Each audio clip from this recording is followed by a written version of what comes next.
నమస్తే ఫ్రెండ్స్, ఈరోజు పిల్లల లంచ్ బాక్స్లోకి పుదీనా రైస్ చేస్తున్నాను. దానికోసం అయితే ముందుగా ఒక మిక్సీ గిన్నె తీసుకొని అందులో ఒక కట్ట వరకు పుదీనా వేసుకొని 4-5 పచ్చిమిర్చి ముక్కలు వేసుకొని ఇలా మెత్తగా మిక్సీ పట్టుకోవాలి.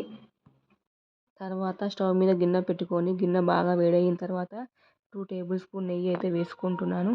ఆ తర్వాత 2 బిర్యానీ ఆకులు, 3-4 లవంగాలు, 1 టీ స్పూన్ జీలకర్ర, 1 టీ స్పూన్ పల్లీలు, 1 టీ స్పూన్ పచ్చిమిర్చి పచ్చెనగపప్పు వేసుకొని కలుపుకుంటున్నాను.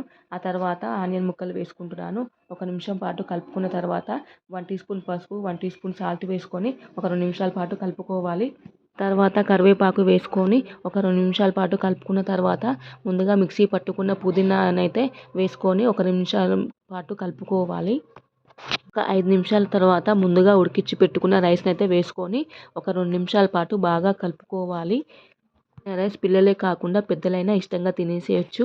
చివరిలో కొంచెం ఉప్పు వేసుకొని కలుపుకోవాలి. ప్లీజ్ లైక్ చేయొచ్చు కదా.